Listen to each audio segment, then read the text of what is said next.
All right, All right, we got it. We're looking good. What's up, man? man. So I just did a LinkedIn learning course back in like January. Yeah, It literally has been delayed. And so every date that they've given me, they're like, "Oh, it's gonna be ready." It's never been ready. That shit is ready. I just checked right before I logged on. So now I gotta spend like most of my day on LinkedIn telling people like, "Yo, go view my course so y'all can right. see what I'm trying to tell y'all about this money game." So Cool. Well, and we'll include that in the notes and we'll get into that. But yeah, let's get to where we get to okay, the jugular of what you do and who you are. But before we do that, where are you yeah. coming out of? So I'm out of Oakland, California. Oakland, California. I got to tell you, man, you guys, the Athletics are like the Royals. We're right there in the basement. All right. But what you guys are doing at the baseball stadium is such a cool phenomenon. Everybody's like, get out, let's go. But you're packing the stadium. It's one of the most interesting phenomenons I've seen in sports. Mm-hmm. You know, Mm-hmm. I mean, are you a baseball Yeah, fan? man. It's I am. So yeah. I wish they could do better with the city and the powers that be to kind of keep them here. But it's like if you wanted to work, it would. And that's how you know they're just not seeing eye to eye. Yeah. Yeah, it's too bad. So let's get into first thing I want to ask you about before we get into your work. COVID was quite a thing for the last 3 years. How did you Yep. survive that time period and how did it change you? Oh yeah, I grew an afro and a beard. That's what I just I let myself go. Yeah. And, but the reason I did that is because I had never really let myself go physically like with that type of look. And here's what happened. I started recording videos of just I got some stuff on my mind that I gotta let the world hear. And I think I recorded over 60 videos of just giving people just information that it had been sitting on me for so long. And I was like, what better time to just share what I know as an expert? And believe it or not, the response I got was weird. They were like, man, I feel like I know you. Like I feel like I can relate to you because you're not in a suit and a tie or a button-up shirt. It was scruffy beard, afro, and they were like, "Man, you're just like somebody I could just talk to." And what it did, it fundamentally changed how I started showing up. Like literally, like, now that we're back outside, it's like, yeah, I like wearing a suit, but I was having better connections with people dressed a little more casual. Now, yes, I like to keep my hair done, but just that feeling because money is very emotional. And so I was finding out that people are like, man, just when I see you or I see financial people, it's just stuffy. And I never Yep. want to open up and really share. And I was like, okay, I'm listening. And Yeah. I was very appreciative of those who gave me that feedback. And then I think it kind of really got me into this frame of mind of you got to share your story and you can't keep holding it back. And I think that happened to a lot of people during the pandemic is that we just had time to sit. And I was sitting on this kind of uneasy feeling of, I just got stuff I need to tell people. Yeah. And if they like it, great. If not, great. But for me, it's almost like therapy. I need to get this off my chest and then see what the world does with the material. Yeah. Dr. West is kind of the same way. He kind of has the hair and Yep. but man, Mm-hmm. once he starts going, it's like, wow. Like how can you do that? How do you jam all that into your brain and get it out that way? It's like crazy, you Yeah. know? Yeah. So, Yeah. um, so let's get to the essence of exactly what you do on a daily basis. I'm going to put you in front of a bunch of third graders at a career day. One of the Yeah. kids looks up and says, "What do you do for a living?" How do you answer that child? Yeah. I say when you go out and pick a career, you're going to earn money. I help you to make decisions about what to do with your money. Okay. And, What? oh, good. No, What's no, no. funny? Yeah. No, good. I was No, gonna say you're. I've been in a group of third graders. I've had to keep it just that basic. You Yeah. like money? I do too. And let me Yeah. tell you what to do with And they dig that. So, what did it. you want to be in the third grade? What was your dream growing up? Like most kids, professional athlete, Yeah. wanted to play ball and just my I didn't never want to do police officer stuff, but like if not professional athlete, it was whatever was the flavor of the day. So if I saw something on TV, it was a doctor one day, a professional, whatever the next day. I was never like that kid who was dead set on like, I gotta do this in life. Like my father's a retired physician. And I was like, I don't know about the doctor thing. Like it looks pretty cool, but I'm not sure I want to do what my dad does. I want to do something different. Yeah, for sure. I remember a career day I had in the 8th grade, and a dude came in and he got up at the board and he got the marker and he put a dot 0 0 0 0 0 0 3 4 7 6, some long number. And he just looked at us and he said, what do you think that number represents? We were like, I don't know. He said, that's your chance to become a professional athlete.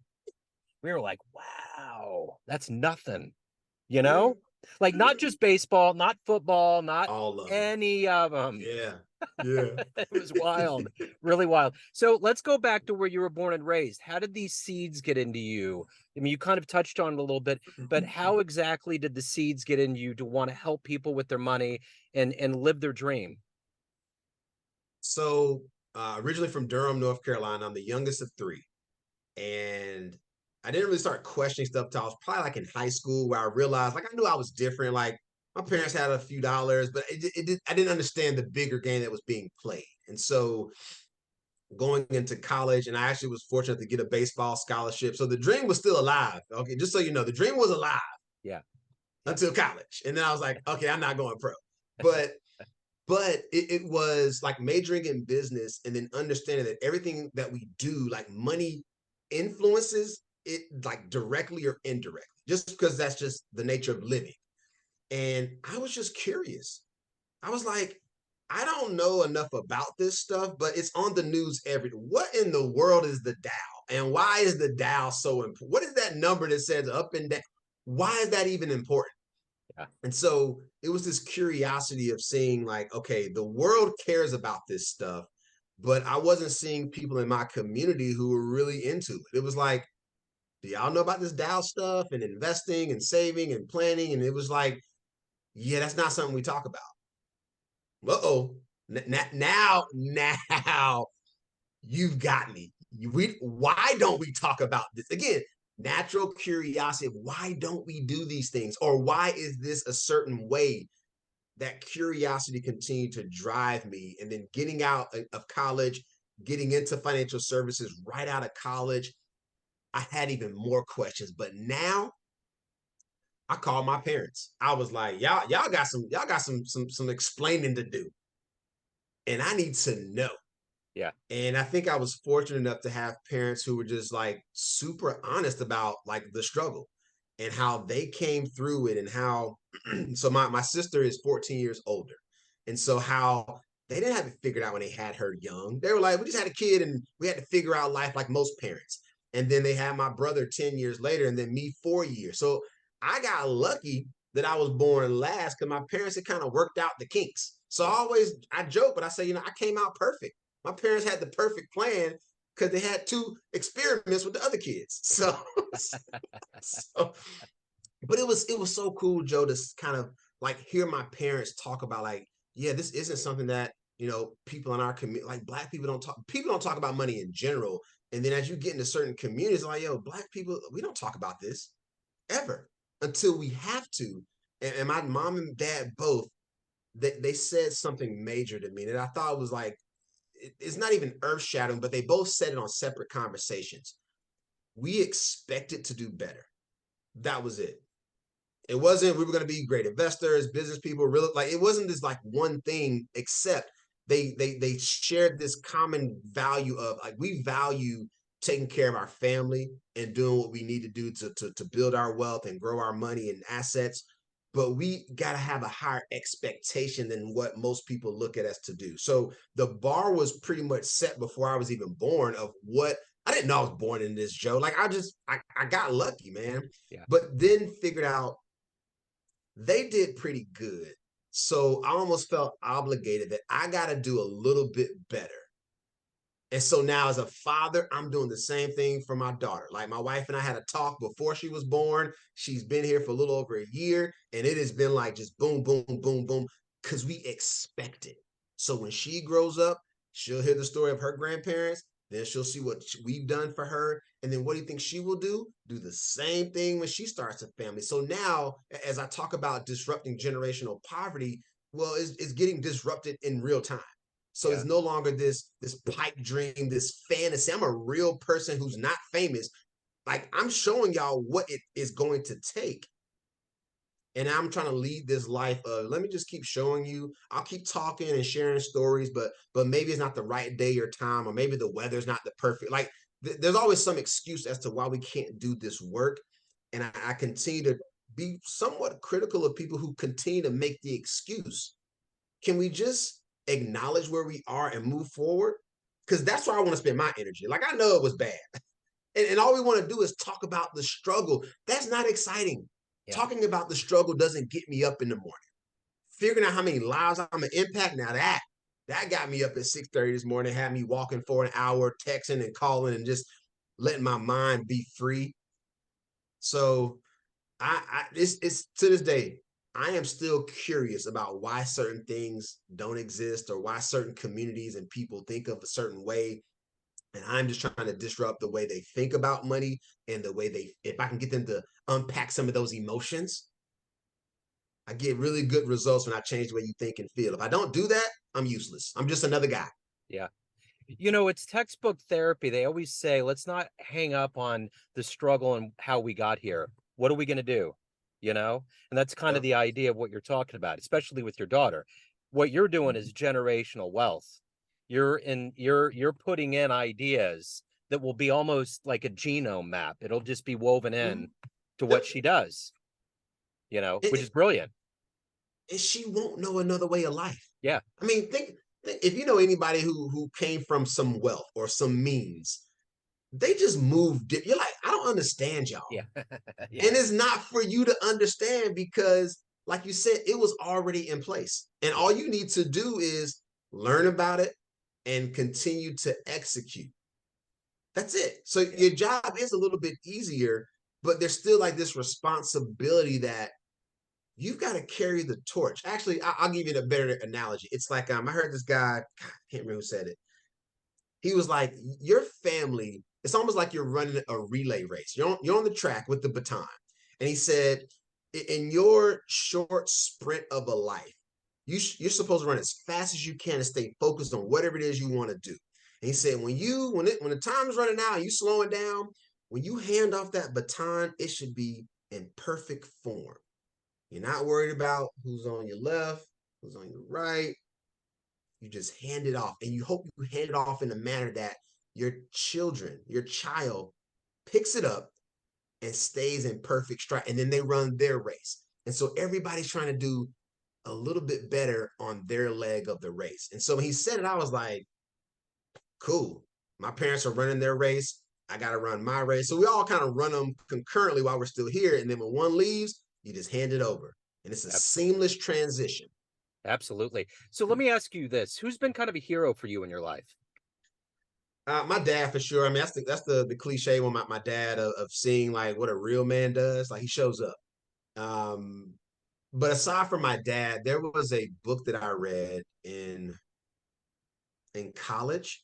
So there was this gentleman, oh God, Reginald Lewis. So he wrote this book called "Why Should White Guys Have All the Fun?"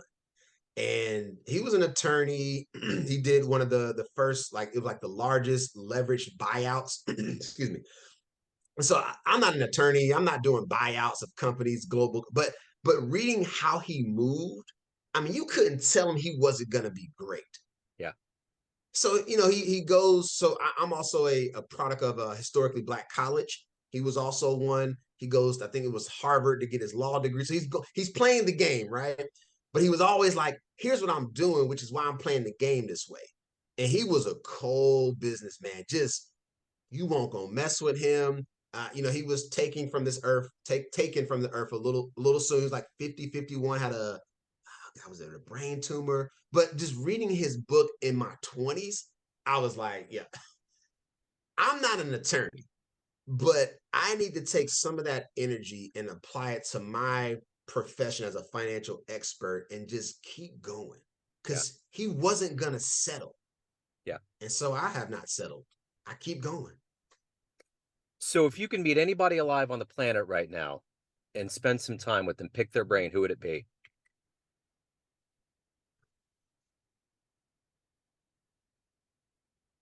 Hmm. You said alive, who's alive? We can open it Or all up. Yeah, whatever we need to do. okay. Okay.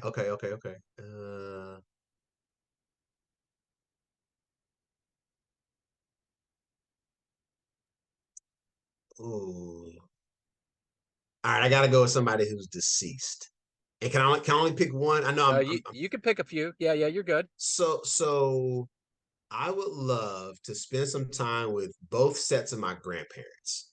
Yeah, So my mother's father, my father's mother, she was relatively old when I was young, so I didn't appreciate like grandparents, and I didn't know the other ones that well, or didn't have like I just want to go to dinner yeah, or brunch or lunch and say, hey, look, I'm your seed's seed.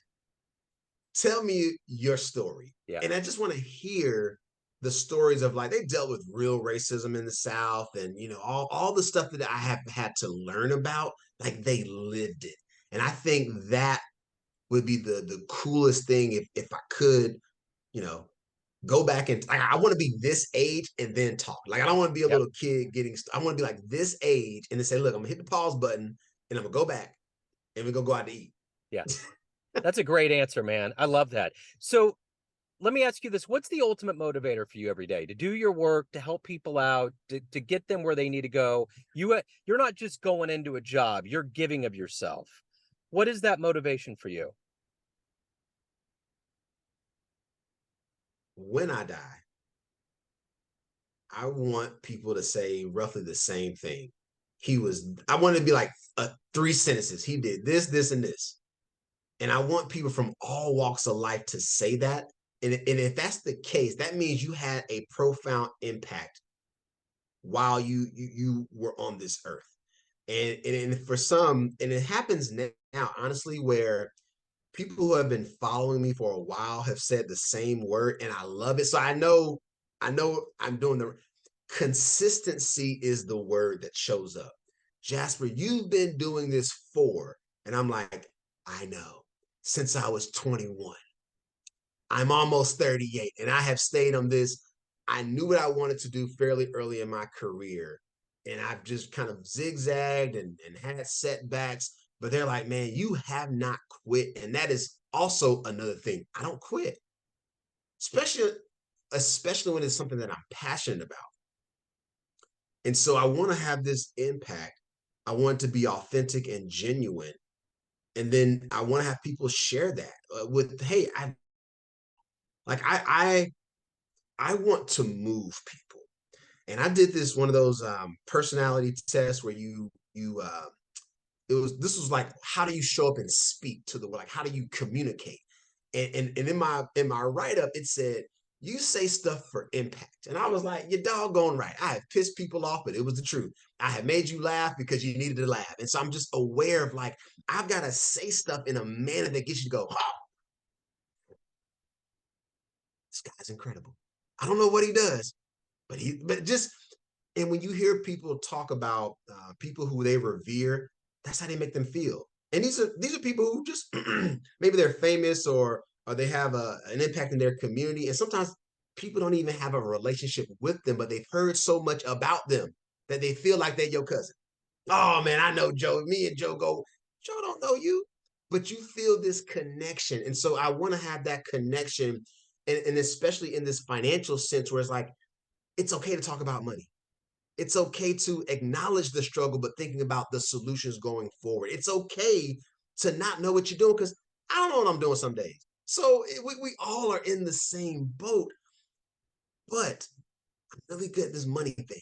Like I know something here. I've got data. I've got lived experience. I have now a family, a wife, a child. I know. And I want you to know that I don't have it all figured out, but I got a plan and I rework the plan and I make adjustments to the plan. It's not always fun and easy, but I know where I'm trying to go. and I don't expect you to understand it because it's mine. It's my vision. But I think about people who say, when you pass away, if a lot of people show up to your funeral, that means you had a big impact. Because there are people who don't show up. And they're Yeah. like, he dead? Ah, great. He needed to go. Yeah. Right. Right. Right. So, of all of the people that you've helped, what's your favorite success story?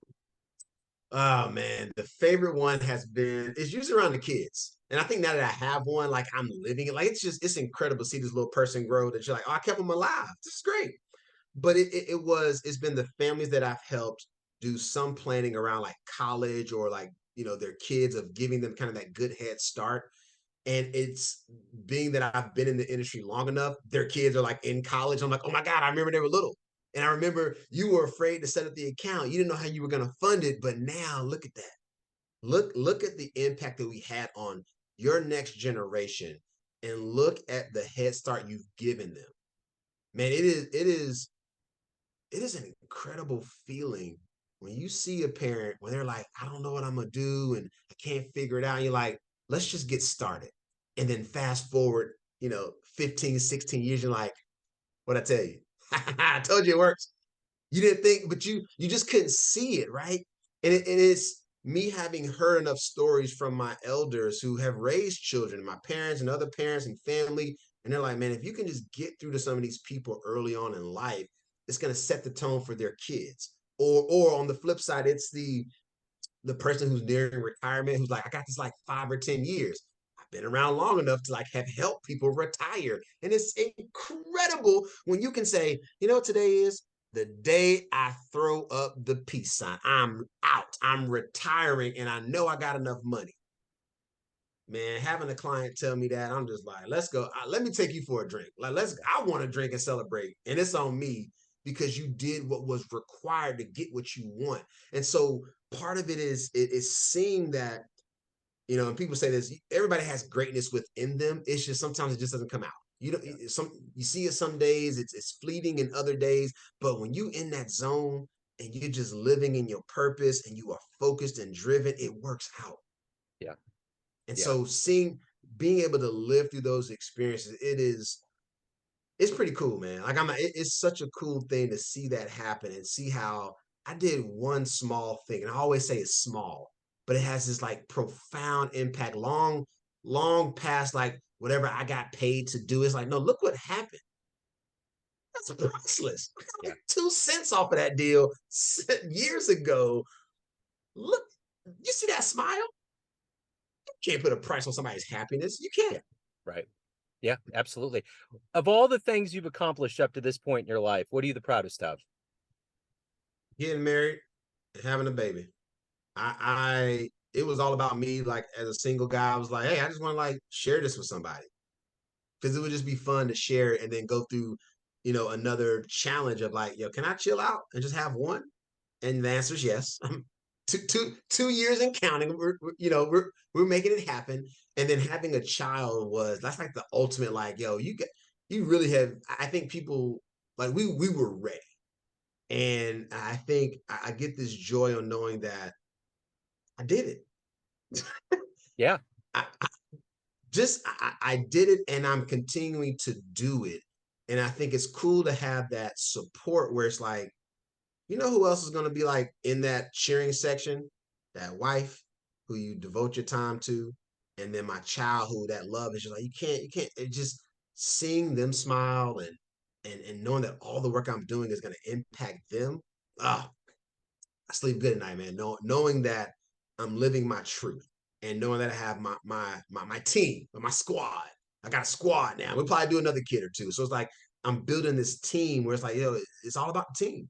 If the team is successful, we're all going to be successful. And I have that connection with my wife where it's like that's why we're married. Like we were on that same wavelength, and it's the coolest thing to kind of like, I can do this. I Yeah. can be this I want to be the example. Yeah. I don't get it right every day, but like I know what success looks like because I was raised in a house of what it looks like. Yeah. So I have this desire to also want to have that success and knowing they're going to be hiccups, life is going to happen to us, but it's like, cool. They still there. My parents are still here. Yeah. So I'm seeing it in real time, and that's what inspires me to know that I can do it too. And I Yeah. think that will be kind of that biggest, what he really do. Jasper took care. He was a real father. He was a real dude, a real husband, he was a real guy. Not he was doing this for the fame or the fortune. He was like, no, he was intentional about doing those things for this bigger vision. So I'll be long gone, long, long gone. I talk about I'm trying to disrupt generational poverty so your kids can live a life of privilege. Yeah. So I'll be long gone, but they're gonna be like, oh, Uncle Jasper was a good. Yeah, they're not gonna know me, Yeah. but they're gonna have such a relationship and connection because of the legacy that I'm going to leave. Sending out the ripples. Let me ask you this. As a baseball player, sports guy, if you could go back in time and see one sporting event with your very own eyes, where would you go? Oh God, why do you ask these questions, dude? Uh, I mean, one would probably be, seeing like the first game Jackie Robinson when he made the majors. Yeah.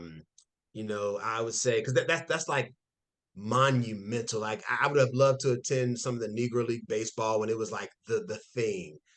There've been championship series where I'm like, man, I would have loved to be able to travel and just have gone to all 5, 6, or 7 games of a series. Going to some Super Bowl where it's like, you remember that play? Yeah, because I was there. Like it's you said just one, but there are a ton. And I'm like, heavyweight fights and things like that. Of like seeing Ali fight, I would have loved to gone to an Ali fight because he talked a lot and he was good. And he probably held on a little too long, but he was dynamic. I mean, he talked trash and then beat you up. So what you gonna say? That's it. It's the ultimate, man. So everyone out there has a perception of you, family, friends, clients, colleagues, but you run the show. What's your perception of you? Who do you think you are? I think, well, I know that I'm very intentional about what I do. Like I am that calculated to where I know exactly what I'm doing when I do. There is no, oh, I was drinking, oh, I was tired. Because I know when I'm tired, I'm irritable. I know when I'm hungry, I'm irritable. Like I know I am showing up. I'm showing up as myself every day. And I think when I try to suppress it, it doesn't work out. And I've tried. Like I've tried to put on the front and lie and put on the mask. Oh, the mask gets destroyed within like an hour. Because I'm like, dude, take the mask off and say what you really feel or do what you want to do. And I think because I don't walk out the house or wake up, I don't wear that mask. And I know a lot of people unfortunately have to do it because of their circumstances. I think I'm fortunate enough to not have to do it. And for what I want to do, I do it. For things that I don't want to do, I don't. And I think that's not a reality for some people. Again, because of their life choices, they're not able to do that. And I know that I'm able to do that. And it's cool waking up knowing like, yo, Jasper, you can do this thing. Like you need to be mean right now. Like you need to be like, don't be that guy. Like don't be a pushover. Don't be, I'm in control. That sounds pretty cool, right? I feel like I'm in control of me. Yeah, I dig it. Hey, Jasper, if anyone wants to get your book, learn more about you, hire you, anything pertaining to your world, where can they go? Yeah, so head over to thebuildwealthmovement.com. So again, that's thebuildwealthmovement.com. A ton of good information on there. I got like almost 40 blog posts or articles, more like evergreen content to where just pick it up. It's good today. It'll be good tomorrow. It'll be good 20 years from now. I've also got some merchandise, which I'm slowly starting to build. I got to have merch. So I have a merch store. I wrote a book called the Build Wealth Challenge. It's just 8 questions, like just 8. It's going to force you to be open and honest about where you are. It's an easy read. Like it's probably one of the easiest financial books. And I keep saying easy because people need easy and financial planning. They need it to be easy. Yeah. So the book is on there. You can get the book. And if you just want to touch base, there's a contact us section at the bottom. Like feel free to fill it out. I will always follow up within, I think I have 72 hours. I get busy, but I will always follow up with you because I just want to see if I can help, Yeah. if I can be of service. And if I can't, I'm pretty clear. I can't do that. So here's what you need. And I'm not the person.